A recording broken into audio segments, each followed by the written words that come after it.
तो भाई big boss 19 के घर में आप सभी की फेवरेट तानिया मित्तल को धमकियां मिल रही है मुंह तोड़ने की। जी हाँ दोस्तों, ये धमकियां दे रही है मालती चहर और तानिया मित्तल, जिसके आगे 150 बॉडीगार्ड्स काम करते हैं, जिनके सिक्योरिटी इतनी हाई तगड़ी वाली जेड प्लस सिक्योरिटी है, प्लस जिसके आगे इतने सारे नौकर चाकर काम करते हैं। वो तानिया मित्तल डर के मारे भैया मालती चहर के पैर दबा रही है बिग बॉस के घर में। असंभव चीज जो है वो बिग बॉस के घर में संभव हो गई। लेकिन आखिर इसके पीछे का माजरा क्या है, किस वजह से जो है ये तान्या मित्तल जो है पेड़ दबा रही है मालती के, आखिर क्यों इन दोनों के बीच में दोस्ती हुई है, आखिर तान्या ने किस तरीके से अपने गेम में बदलाव लाई है, और क्या ये बदलाव उसके आगे के गेम के लिए ठीक रहेगा कि नहीं रहेगा। इन सारे मुद्दों पे इस वीडियो में बात कर लेते हैं। सबसे पहले तो बात कर लेते हैं कि ये धमकियां वमकियां क्या सीन है और ये पैर वेर क्यों दबवाए जा रहे हैं घर के अंदर। तो देखो, ये कोई धमकी वमकी नहीं है, बस तान्या मित्तल को जो है गाइडेंस दे रही है मालती की, देख मैं तेरा मुंह तोड़ दूंगी अगर अब ये तू रोना धोना नाटक मचाई। मेरे को ये तानिया मित्तल चाहिए जो 2 दिनों से दिख रही है, जो बिल्कुल रो नहीं रही है, फालतू की सिंपैथी गेन नहीं कर रही है। ये वाली तानिया चाहिए जो लड़ रहे अपने लिए स्टैंड ले, ऐसी तानिया चाहिए मुझे। और अगर तेरी वो चीज़ें बाहर निकली, वापस तू रोना धोना मचाई, तो मैं तेरा मुंह तोड़ दूंगी। तो ये दोस्ती में बोल रही है, ठीक है, ऐसा नहीं है कि धमकियां दे रही है, मजाक की बात है। तो अब पैर दबाने का रीजन ये है कि तान्या मित्तल और क्या कहते हैं अपने मालती चहर के बीच में जब दोस्ती हो गई है, तो दोस्ती जो है थोड़ी प्यार में बदल रही है। अब तानिया के साथ में जो है मालती एक हेल्दी वे में फ्लर्टिंग कर रही है और कह रही है कि एक चीज़ बता, तुझे कैसा आदमी चाहिए, तुझे तेरा पति जो हो वो किस तरीके का होना चाहिए। तो हमेशा बताती है ना अपने पति के बारे में कैसी क्वालिटीज़ होनी चाहिए। तो तानिया कहती है कि देख, मेरा पति जो है वो ऐसा होना चाहिए, भले ही उसके पास में पैसा हो या ना हो, मेरी केयर करने वाला होना चाहिए, और थोड़ी सी बोल्ड पर्सनैलिटी होनी चाहिए, और जो है 4 लोगों के सामने मेरे लिए स्टैंड ले सके, मुझे प्रोटेक्ट कर सके। ऐसा होना चाहिए मेरा पति। तो उसकी मैं बहुत सेवा करूंगी, पैर वैर दबाऊंगी, मुझे कोई शर्म नहीं है उसके पैर दबाने में, ये सारी बातें बताती है। तो मालती कहती है कि एक काम करते हैं, देख बोल्ड पर्सनालिटी मैं हूँ, ठीक है, मैं तेरा स्टैंड भी लूंगी, तुझे कभी किसी के सामने झुकने नहीं दूंगी। इस तरीके से वो अपने आप को बता रही है कि मैं बिग बॉस के घर में तेरा पति बन जाती हूँ, तेरा प्रोटेक्शन मैं करूंगी, ये मेरी जिम्मेदारी है, चल अब तू मेरे पेड़ दबा। इसके बाद में जो है मालती भी, सॉरी, तानिया भी जो है वो मजाक मजाक में जो है मालती के पेड़ दबाने लगती है। काफ़ी अच्छा सीन है, दोनों के बीच में दोस्ती हो रही है। खैर, देखना दिलचस्प होगा कि ये जो दो दबंग लड़कियों की दोस्ती है वो घर के अंदर क्या तबाही मचाती है। शांत तो रहेंगे नहीं ना ये दोस्त बनने के बाद में।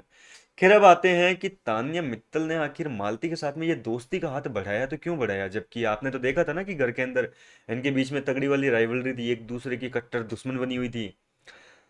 अब देखो, पहले तो तान्या मित्तल ने जो है बिग बॉस के घर में ये सोचा कि जब मालती आई थी, अमाल के साथ में नज़दीकियां बढ़ गई, इसके ग्रुप के साथ में मालती की नज़दीकियां बढ़ गई, तो फिर तानिया ने एक गेम अपनाया था कि भैया एक काम करते हैं, रोना धोना मचा देते हैं, पूरे ग्रुप से अलग हो जाते हैं। तो लोगों को लगेगा कि भाई तानिया अकेली पड़ चुकी है, तो वो लोग मेरे पास खुद आएंगे और मालती से दूरी बना लेंगे। तो तानिया ने कुछ 2-4 दिन यही नाटक किए थे, बहुत ज़्यादा रो रही थी, अकेले में परेशान हो रही थी, किसी से बात बात नहीं कर रही थी। लेकिन इस चीज़ का जो है तानिया मित्तल को घंटा कोई फ़ायदा नहीं हुआ। ऊपर से वीकेंड के वार पर सलमान खान ने जो है तानिया की तगड़ी वाली बैंड बजा दी। ऐसे में जो है तानिया एक्सपोज हो गई सबके सामने, तो तानिया के पास में कोई गेम बचा नहीं। अब तानिया के पास में कोई चारा नहीं बचा कि करे तो करे क्या, क्योंकि उसके खुद के दोस्त जो है वो तानिया मित्तल को फेक मानने लगे थे वीकेंड के वार के बाद से।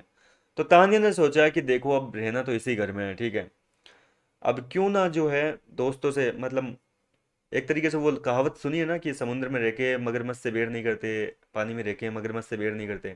तो इस तरीके से जो है तानिया मित्तल ने सोचा कि रहना तो इसी घर में है, तो फिर इन मगरमच्छों से बेर करके कोई फायदा नहीं है।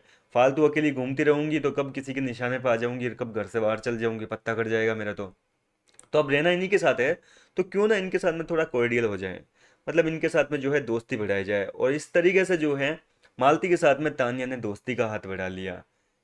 क्योंकि अगर वो ग्रुप से अलग रहेगी तो जाहिर सी बात है कि तानिया को हर कोई अपना निशाना बनाएगा। कभी गौरव नॉमिनेट करेगा, मृदुल नॉमिनेट करेगा, कभी अमाल और बसीर भी नॉमिनेट कर देंगे, न जाने तानिया मित्तल अकेली रहे तो क्या क्या डिसीजन दे। तो इस तरीके से हो सकता है। लेकिन अब अगर बात करें तानिया मित्तल के गेम की, तो भैया देखो, मुझे पर्सनली तानिया मित्तल का गेम बहुत बढ़िया लगता है, सिर्फ उसके रोने धोने और ये फेंकू जो चीज़ें करती है उसके अलावा। क्योंकि टास्क में आपने देखा होगा तानिया मित्तल भैया किसी के बक्के नहीं आती है, एक तरीके से तानिया को हैंडल करना बहुत भारी हो जाता है, मतलब टास्क में बहुत अच्छी परफॉर्मेंस करती है, ठीक है। इसके अलावा बात करें कि 1v1 अगर किसी के साथ में तानिया मित्तल का झगड़ा हुआ है तो भैया तानिया मित्तल कभी चुप नहीं बैठती है। ऐसा नहीं है, कई पर्सनालिटी घर के अंदर ऐसे भी है जो झगड़े के दौरान भाग जाती है। यहाँ तक कि अमाल मलिक भी जब किसी के साथ में झगड़ा होता है और उससे जब नहीं होता हैंडल, तो वो वहां से जो है पतली गली से खिसक लेता है। ये चीज आपने कई बार नोटिस की होगी। लेकिन तान्या मित्तल भैया किसी के साथ भी झगड़ा हुआ है, मतलब ईंट का जवाब पत्थर से देती है। तो अगर तान्या मित्तल अपने ये रोने धोने वाली चीजें और ये अपने आंसू बहाने वाली सिंपैथी वाली चीजें और इसके अलावा ये जो लंबी लंबी फेंकती है, खैर फेंकना तो आजकल बंद कर दिया उसने, तो ये सारी चीजें अगर वो साइड में रख के अपने गेम को खेले तो मैं मानता हूँ कि तान्या मित्तल को टॉप 5 में जाने से कोई भी नहीं रोक पाएगा। फिलहाल आपका क्या है इस पर मानना? अपनी राय मुझे कमेंट करके बताइए। मैं मिलता हूँ आपसे नेक्स्ट वीडियो में।